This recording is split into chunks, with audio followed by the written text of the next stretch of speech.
অফিসে বের হওয়ার সময় মা আমায় ডেকে বলল, তোর বউয়ের তো 7 মাস চলছে, তা বউকে কবে বাপের বাড়ি দিয়ে আসবি? আমি কিছুটা অবাক হয়ে মাকে বললাম, ঠিক বুঝলাম না মা, এই অবস্থায় শ্রাবণীকে বাপের বাড়িতে রেখে আসবো কেন? মা তখন বলল, দেখ, আমাদের বংশের একটা নিয়ম হলো বাড়ির বউয়ের প্রথম সন্তান বাপের বাড়িতে হয়। প্রথমবার বাচ্চার মা হবে, বলা তো যায় না কখন কি হয়। কিছু একটা হলে দেখা যাবে তোর শ্বশুরবাড়ির লোকজন আমাদের দায়ী করবে। আমি মাকে বললাম, মা, তুমি তো জানোই আমার শ্বশুরবাড়ি গ্রামে, তাছাড়া ওদের বাড়ি থেকে হাসপাতাল ক্লিনিক অনেক দূরে। ভগবান না করুক দেখা গেল শ্রাবণীর কোনো সমস্যা হলে ওরা সময় মতো হাসপাতালে নিয়ে যেতে পারবে না, তার চেয়ে শ্রাবণী এখানেই থাকুক। আমার কথা শুনে মা বিরক্ত হয়ে বলল, জানিস বাচ্চা হলে কত টাকা খরচ হয়? আজকাল মেয়েরা তো রাজার মেয়ে হয়ে গেছে, একটু ব্যথা সহ্য করতে পারে না, তাই ব্যথা ওঠার আগেই পেট কেটে বাচ্চা বের করে ফেলে। তাছাড়া এইসব সিজার করতে অনেক টাকা পয়সা লাগে, তাই আমার কথা মতো বৌমাকে ওর বাপের বাড়ি দিয়ে আয়, ওদের মেয়ে ওরা এইসব ঝামেলা দেখুক। আমি মুচকি হেসে মাকে বললাম, শ্রাবণী ওদের বাড়ি মেয়ে হলেও সে এখন আমার স্ত্রী, আমার অনাগত সন্তানের মা, তাই ওদের থেকে আমার দায়িত্ব আর কর্তব্যটা অনেক বেশি। মা, আমার অফিসে দেরি হয়ে যাচ্ছে, আমি গেলাম। আর কয়েকটা টাকা পয়সার জন্য আমি আমার স্ত্রী আর সন্তানকে ঝুঁকির মধ্যে ফেলবো না। এই কথা বলে আমি যখন মার রুম থেকে বের হলাম, তখন খেয়াল করি শ্রাবণী দরজার আড়ালে দাঁড়িয়ে আছে। আমায় দেখে শ্রাবণী শুকনো হাসি হেসে বলল, আকাশ, ঈশ্বরের কৃপায় আমার কিচ্ছু হবে না, তুমি আমায় আমার বাপের বাড়ি দিয়ে এসো। শ্রাবণীর শুকনো হাসির পেছনে কতটা কষ্ট আর অভিমান জমা ছিল সেটা আমি ঠিক বুঝতে পেরেছিলাম।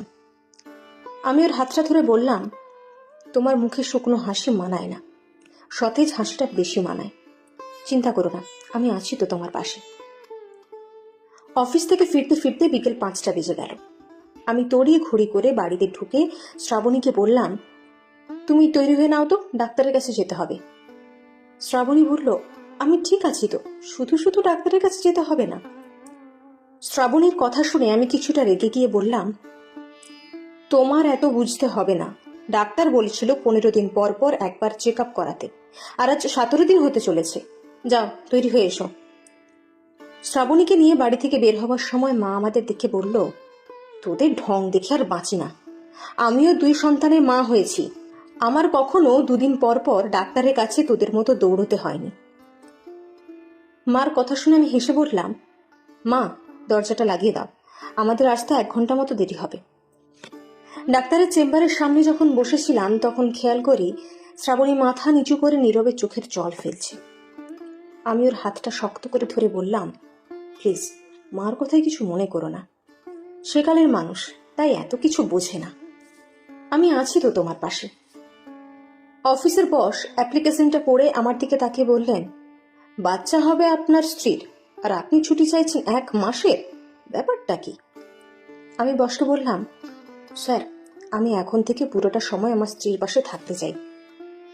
বস কিছুটা অবাক হয়ে বলল, তাই বলে 1 মাসের ছুটি আমি আপনাকে কিভাবে দেব? আপনি মহিলা হলে আপনাকে না হয় গর্ভকালীন ছুটি দেওয়া যেত, কিন্তু আপনি তো পুরুষ, আপনাকে কিভাবে এতদিনের ছুটি দেয়? আমি বসকে বললাম, গর্ভকালীন ছুটিটা একজন গর্ভবতী মহিলার পাশাপাশি একজন পুরুষেরও প্রাপ্য। প্রতিটা পুরুষের দায়িত্ব স্ত্রীর গর্ভকালীন সময়ের স্ত্রীর পাশে থাকা, তেমনি প্রতিটা স্ত্রীও চায় এই সময়টাতে তার স্বামী যেন তার পাশে থাকে। 6 বছর চাকরি করে এই কোম্পানিকে আমি অনেক কিছু দিয়েছি, কোম্পানি কি আমায় এখন 1 মাসের সময় দিতে পারবে না? আমি তো বেশি কিছু চাইনি। বস আমার কথাগুলো চুপচাপ শুনে বলল, ঠিক আছে, আপনি যান, আমি বিষয়টা দেখছি। কয়েকদিন হলো বড় দিদি আমাদের বাড়িতে এসেছে। আমি খেয়াল করছি বড়দির যে কাজগুলো নিজের করা উচিত সেই কাজগুলো শ্রাবণীকে দিয়ে করাচ্ছে।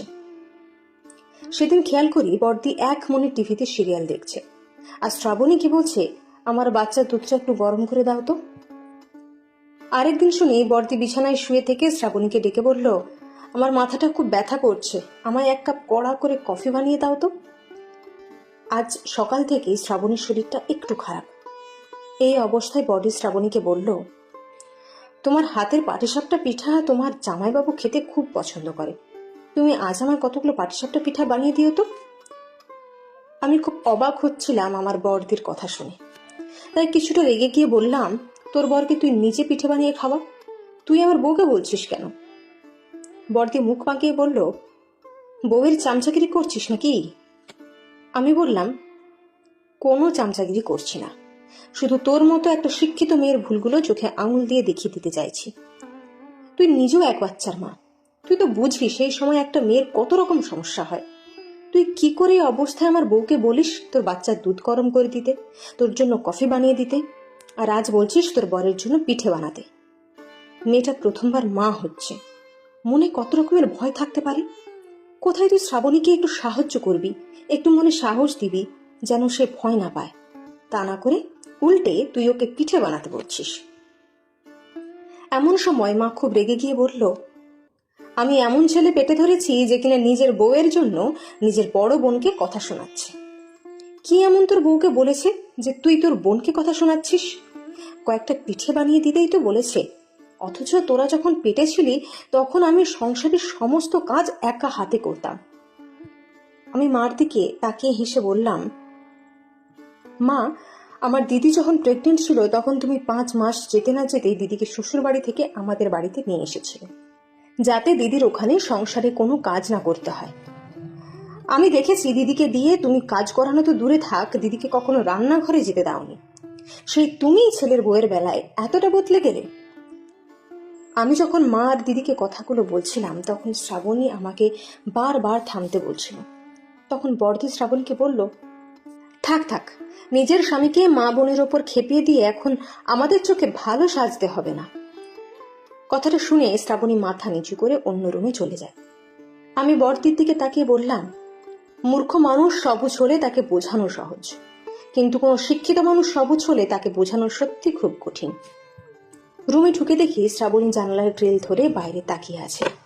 আমি ওর কাঁধে হাত রেখে বললাম, চিন্তা করো না, আমি আছি তো তোমার পাশে।